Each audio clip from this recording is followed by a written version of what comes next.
오늘 로마서 12장 14절부터 21절 말씀 가지고 함께 울고 웃으라는 제목으로 하나님의 말씀 전하도록 하겠습니다. 우리 옆 사람과 이렇게 인사합시다. 함께 울고 함께 웃읍시다.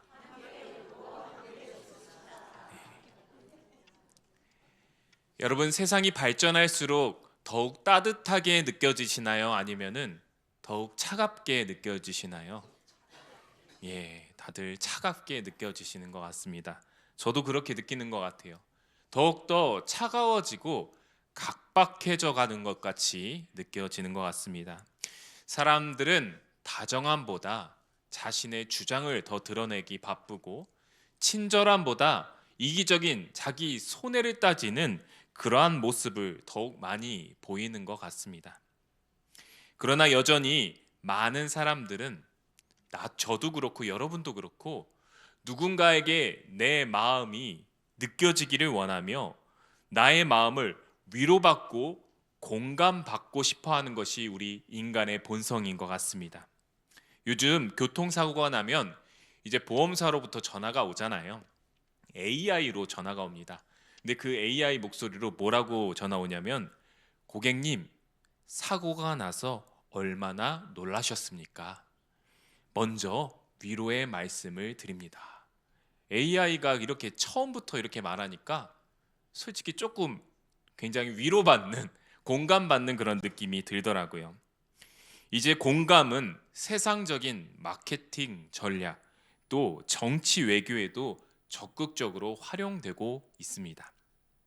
그러나 이러한 기계적인 위로와 세상적인 공감은 결국 사람의 마음 깊은 곳까지 터치할 수, 이끌어낼 수, 또한 변화시킬 수 없는 것 같습니다. 진정한 공감과 영혼의 위로는 오직 복음의 관계 속에서만, 오직 주님의 사랑으로만 그 마음을 변화시킬 수 있고, 또 그 마음 깊은 곳까지 터치할 수 있다는 것이죠. 바울이 로마서를 기록한 당시 그 로마 시대는요, 위로와 공감의 시대가 아니었습니다. 철저하게 계급 사회였고, 약한 자는 강한 자에게 지배당하는 약육 강식의 시대였습니다. 또한 남이 나에게 악으로 대하면은 그대로 악으로 갚아주는 보복의 시대가 바로 로마서 당시 배경이었습니다.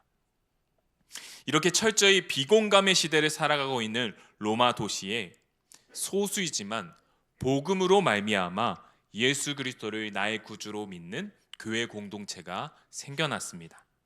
오직 하나님의 은혜로 말미암아 그들에게 값없이 주어진 믿음은요, 그냥 그저 그들끼리 교회 안에서만 서로 이렇게 빛을 비추는 빛이 아니었습니다. 오히려 발산하는 빛, 교회가 세상에 빛을 드러내는 그러한 믿음이었죠. 오늘 로마서 12장 말씀은 바울이 그 발산하는 믿음, 세상에 빛을 비추는 교회의 모습, 그것이 바로 함께 울고 함께 웃는 공감의 공동체라고 교회를 표현하고 있다는 것입니다. 그렇다면 함께 울고 함께 웃는 이 공감의 교회 공동체가 구체적으로 무엇인지 오늘 말씀을 통해 함께 살펴보기를 원합니다. 첫 번째, 바울이 말하는 함께 울고 함께 웃는 공감의 교회 공동체는 선한 일을 도모하는 공동체라고 하는 것입니다. 로마서 12장 17절, 18절 말씀 함께 읽도록 하겠습니다. 아무에게도 악을 악으로 갚지 말고 모든 사람 앞에서 선한 일을 도모하라. 할 수 있거든 너희로서는 모든 사람과 더불어 화목하라. 아멘. 바울과 로마 교회 성도들이 살고 있던 그 로마는요, 눈에는 눈, 이에는 이라는 법칙이 적용되는 세상이었습니다. 받은 대로 갚아주라는 그러한 법칙이 세상의 기준이었다고 하는 것이죠. 그들은 어떠한 작은 사고가 일어나면 그것을 법정으로 가져가서 그것을 가지고 소송하고 서로 싸우고 처벌하는 것이 당연하다고 여기는 사람들이었습니다. 요즘 시대도 그러한 모습으로 가고 있는 것 같아요. 그러나 바울은 이러한 세상의 법칙과 기준과는 다르게 악을 악으로 갚지 말고 할 수 있거든 모든 사람과 더불어 화목하라고 권면하고 있습니다. 왜냐하면 악을 악으로 갚는 것은 예수님께서 하지 말라고 말씀하신 복수이기 때문이죠. 복수는 결국 비극의 악순환이 될 수밖에 없다고 예수님께서는 말씀하셨습니다. 비폭력과 평화를 주장한 유명한 이 간디는요, 이렇게 말했습니다. 눈에는 눈으로 대한다면 전 세계 모든 사람은 장님이 될 것이다. 눈에는 눈으로 사람들을 대하면요, 모든 눈이 다 뽑혀버릴 것이에요. 이에는 이로 대하면요, 모든 사람들이 다 이가 없이 틀니를 껴야 될 것이 분명합니다. 복수는 인류로 하여금 수많은 사람들을 죽게 하는 전쟁, 자살, 폭탄, 테러, 범죄를 일으키는 원인이 되었죠. 또한 이웃 간의 불화, 깨어진 가정, 교회의 분열을 야기시키는 것이 바로 복수라고 하는 것입니다. 예수님께서는 말씀하셨습니다. 마태복음 9장에 화평케 하는 자는 복이 있나니 그들이 하나님의 아들이라 일컬음을 받을 것이미요. 예수님은 예수를 믿고 하나님의 자녀가 된 모든 그리스도인들은 악을 악으로 갚는 복수의 사람이 아니라 화평케 하는, 모든 사람을 화평케 하는, 세상을 화평케 하는 자가 되어야 한다고 말씀하셨습니다. 왜냐하면 복음은 사람들과 사람 사이를 화목하게 만들고 죄인들과 하나님 사이를 화목케 하는 화목의 메시지이기 때문이죠. 바울과 로마 교회 성도들이 살고 있던 시대 가운데 기독교인으로 살아간다는 것은요, 이 세상 사람들과 부딪힐 수밖에 없는 운명이었습니다.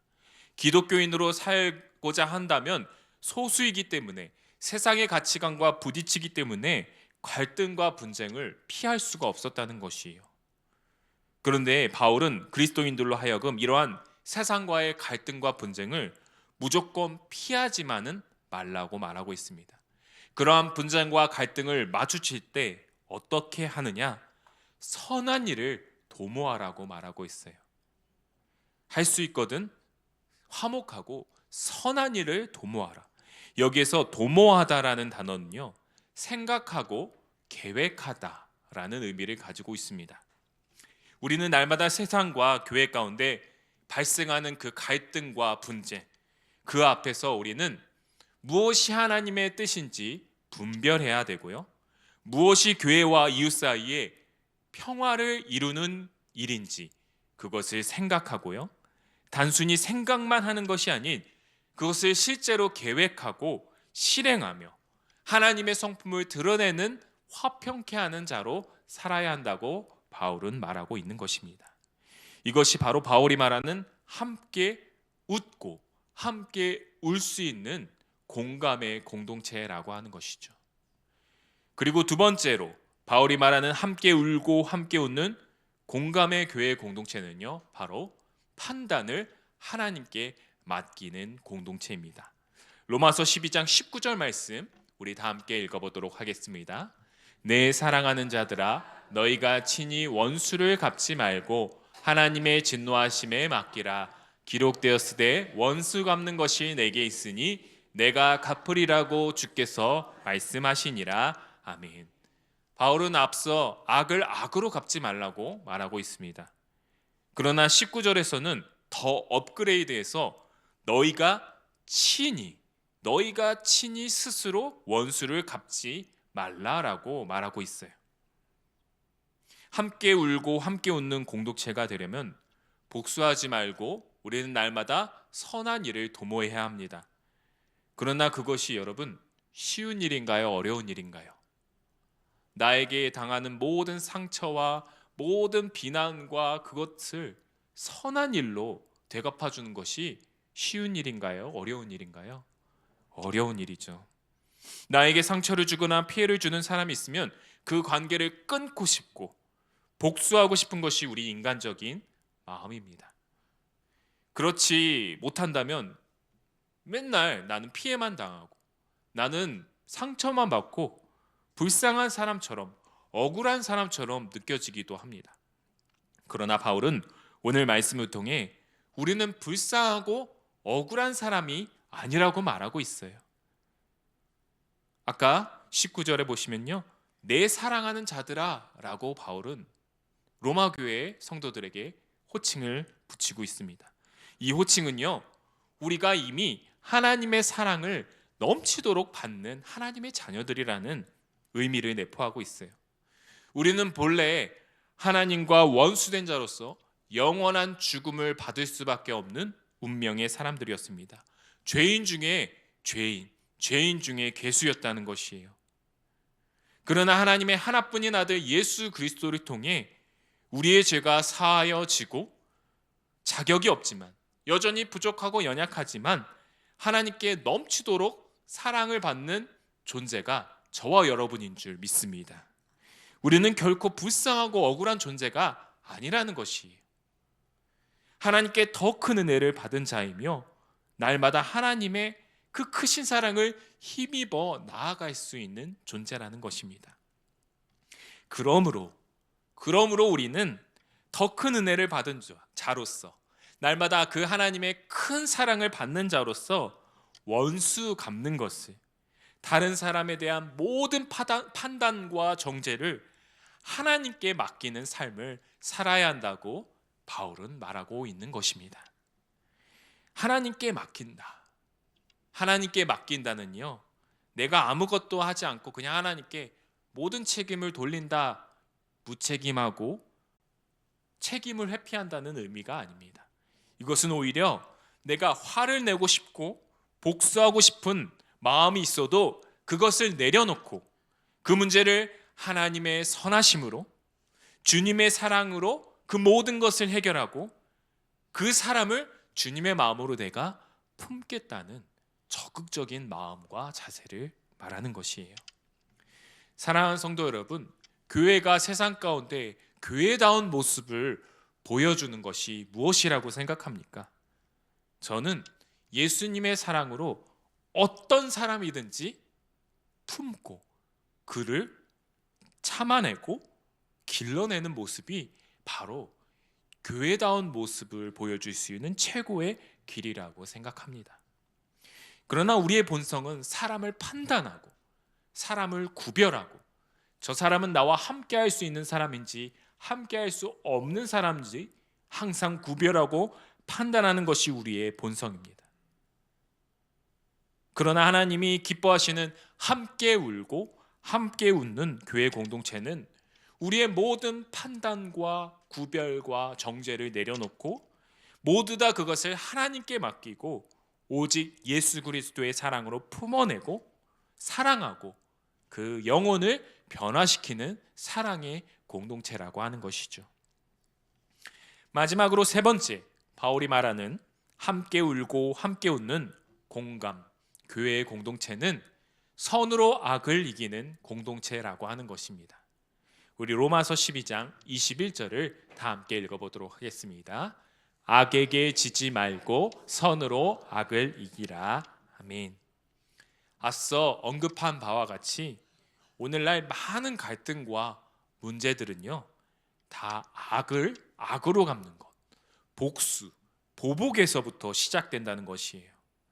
악을 악으로 갚는 것은요, 오히려 더 많은 문제들, 더 큰 문제들을, 갈등을, 혐오와 갈등을 낳게 되며 다툼과 상처, 그리고 반복되는 악순환을 낳게 된다는 것입니다. 바울은 이러한 악순환의 고리를 끊을 수 있는 그리스도인의 혁명적 방식이, 삶의 방식이 있다고 우리에게 말하고 있는데요, 그것은 바로 선으로 악을 이기라는 것입니다. 선으로 악을 이기라. 악을 악으로 갚는 것은요, 사실 악에게 지는 것입니다. 다시 한번 말할게요. 악을 악으로 갚는다는 것은, 복수하는 것은요, 이 세상 악에 물들고 진다는 것입니다.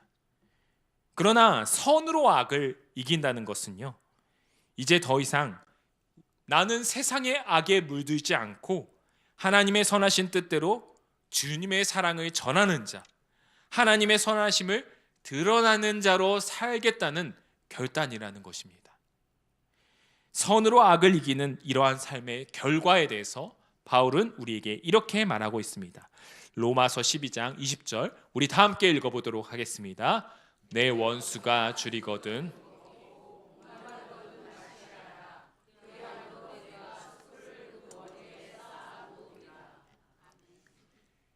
본래 이 구절은요, 잠언 25장에 나오는 구절이에요. 바울이 잠언 25장을 갖다가 그 구절을 사용한 것인데요, 인용한 것인데요, 이 숯불이라는 의미가 구약적인 의미로 하나님의 심판을 상징합니다.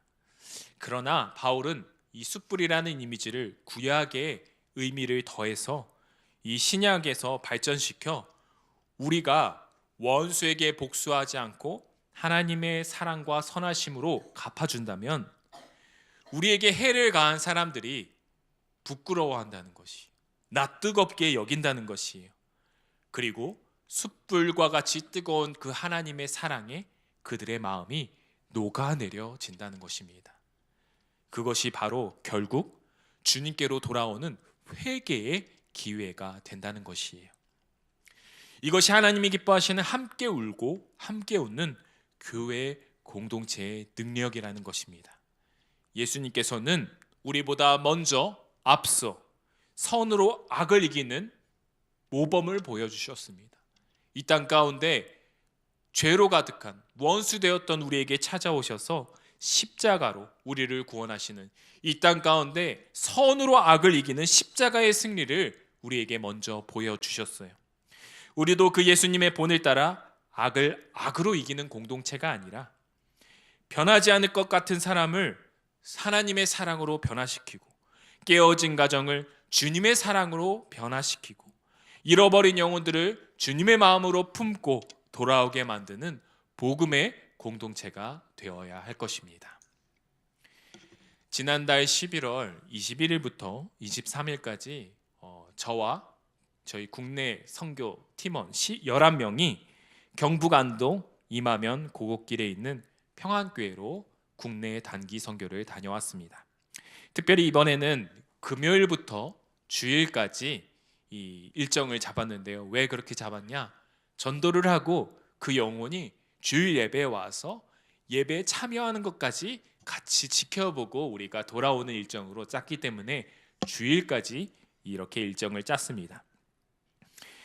아시다시피 경북 안동은요, 양반 동네잖아요. 양반 지역, 보수적인 지역.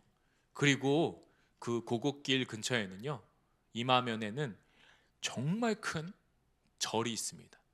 그 절이 요양병원도 짓고 학교도 짓고 굉장히 그 불교가 꽉 잡고 있는 지역이에요. 그런 지역에 가서 저희 국내 단기 선교팀은 이제 각각 이제 집안에 들어가서 신방을 하고 선물을 드리고 그들의 이야기, 특별히 산불 피해가 있었잖아요. 임시거처가 아직도 이렇게 여러 군데 있습니다. 그곳에 가서 선물을 드리고 그들의 이야기, 또 피해 당했던 이야기들을 듣고 복음을 전했습니다. 그런데 대부분 끝에 이렇게 말씀하시더라고요. 우리 집안 어르신들을 따라 나도 제사를 지내고 불공을 드릴 수밖에 없기 때문에 교회는 못 나가겠습니다. 이렇게 집까지 와서 내 이야기를 들어주고 선물까지 주셔서 고마운데 우리 동네는 교회를 갈 수 없는 분위기 때문에 내가 나가면 저 사람들, 다른 사람들이 뭐라고 하기 때문에 나는 교회를 갈 수 없습니다. 또 어떤 분들은 지금 김장철이잖아요. 김장을 해야 되기 때문에 교회를 갈 수 없습니다. 여러 가지 이유들이 있더라고요. 그래도 작년보다 이 산불 피해가 있어서 사람들이 많이 긍휼한 마음이 되어서 그런지 집안에 들어가서 이야기를 하는 것은 굉장히 많이 오픈이 되어 있었습니다. 그런데 딱 그 복음을 전할 때 이 문턱이, 그 문이 탁 닫히는 것이 우리 선교 팀원들이 다 느껴지는 바였어요. 결국에는 이렇게 복음을 전하고 또 마을 전도 축제까지 했습니다. 토요일 마을 주민들을 초대하여 식사와 미용, 또 침치료, 마사지, 또 레크레이션, 또 이순옥 권사님이 부채춤도, 레크레이션도 이렇게 하시는 모습이 저기 가운데 있습니다. 꽤 많은 마을 주민들이 와서 미용도 하고 마사지도 하고 저 레크레이션 부채춤도 보고 했습니다. 이제 드디어 주일 예배 시간이 되었어요. 팀원들은 마을 어르신들, 마을 주민들이 얼마나 올지 기대하는 마음 반, 어쩌면 한 명도 오지 않으면 어떡하지? 그러한 걱정 반으로 기다리고 있었습니다. 이제 오전 11시 주일 예배 시간이 딱 되었어요. 한 명도 오지 않았습니다. 한 명도 오지 않았어요. 그래서 저희끼리 예배를 시작했거든요. 그런데 이제 찬송가를 부르고 있을 때, 예배 시작 찬송가를 부르고 있을 때 이제 문에 이렇게 사람 한 명이 이렇게 기웃기웃 거리고 있더라고요. 한 명이 오셨습니다. 저희가 나가서 맞이했고, 또 한 명이 또 문에서 이렇게 왔다 갔다 거리셔서 총 두 분이 주일 예배에 오셨습니다. 교회 예배를 처음 나오신 분들이었어요. 저희는 특송도 준비하고 율동도 준비했거든요. 아무도 없으면 우리끼리 하자 이렇게 생각했는데 이 두 분이 오셔서 굉장히 은혜롭게 기쁘게 찬양하고 예배하고 특송할 수 있었습니다. 김득풍 목사님은요, 이 찬송을 부르고 설교를 할 때 눈물을 흘리시더라고요. 이 두 분이 오신 게 너무나도 감격적이어서 눈물을 흘리시고 있었습니다. 어쩌면 이 안동까지 가서 2명을 겨우 전도했다는 것은 굉장히 시간적으로 물질적으로 비효율적인 것이라고 생각해 할 수도 있습니다. 비록 이번에는 2명의 성도님이 오셨지만 그 두 영혼을 품으신 그것도 주님의 사랑이고, 그 마음으로 계속 나아가게 하신 것도 선으로 악을 이기는 하나님의 능력인 줄 믿습니다. 여러분, 손바닥 예화를 들어보신 적이 있을 거예요. 손바닥 예화. 이 손바닥에 우리가 복음을 전해야 할 그 영혼들이 이런 손바닥을 벌리고 있어요. 우리가 계속해서 주님의 사랑과 복음을 전합니다. 그런데 그들은 어떻게 해요? 다 밑으로 쏟아버리죠. 받고 또 쏟아버리고, 받고 또 쏟아버리고. 그런 다에 이 복음과 사랑이 저 바닥 밑에서부터 차오르기 시작합니다. 결국에는 이것이 차서 손바닥을 뒤집을 수 없는 상황까지 오게 된다는 것이죠. 그때 주님의 사랑과 복음을 전하면 이들이 주님을 영접하게 된다는 것입니다. 우리 국내 선교도 앞으로 계속해서 안동평안교회에 갈 수 있을지는 모르겠지만 내년에도 갈 예정입니다. 이 국내 선교를 가면서 연희교회와 평안교회는 함께 울고 함께 웃는 교회 공동체로서 안동 땅에 주님의 사랑과 평화의 복음을 전할 때, 끊임없이 전할 때 언젠가는 그 주님께서 그 땅의 영혼들을 추수할 때가 올 줄 믿습니다. 비록 이번에는 2명의 성도님들이 오셨지만 그것도 하나님의 크신 사랑과 은혜인 줄 믿습니다. 말씀을 맺겠습니다. 오늘 우리는 로마서 12장을 통해 교회가 어떤 공동체가 되어야 하는지 우리가 살펴보았습니다. 세상은 여전히 복수와 보복, 판단과 혐오가 반복되는 이 비공감의 악순환의 구조로 살아가고 있습니다. 그 가운데 주님은 우리에게 함께 울고 함께 웃으라는 공감의 공동체로 우리를 부르셨어요. 악을 악으로 갚지 않고 모든 판단을 하나님께 맡기며 섬김과 사랑으로 주님이 사랑하시는 그 영혼을 품는 교회, 그것이 바로 그리스도의 몸된 교회 공동체라고 말씀하십니다. 이것은 비효율적이고 보잘것없어 보일 수도 있습니다. 그러나 주님께서 사랑하시는 그 한 영혼이 돌아오는 그 기쁨은 세상의 그 어떤 기쁨과 잔치와 비교할 수 없는 그러한 행복인 줄 믿습니다. 우리가 날마다 주님의 사랑으로 서로를 품고 약한 자를 일으키며 잃어버린 영혼을 향해 눈물로 다가갈 때 하나님께서는 반드시 그 열매를 맺게 하실 줄 믿습니다. 오늘도 세상 속에 빛을 비추는 공감의 공동체로서, 선으로 악을 이기는 복음의 공동체로서 어둠에 갇힌 자, 연약한 자와 함께 울고 웃을 수 있는 저와 여러분 예수가족 연희 공동체 되기를 주님의 이름으로 간절히 소망합니다.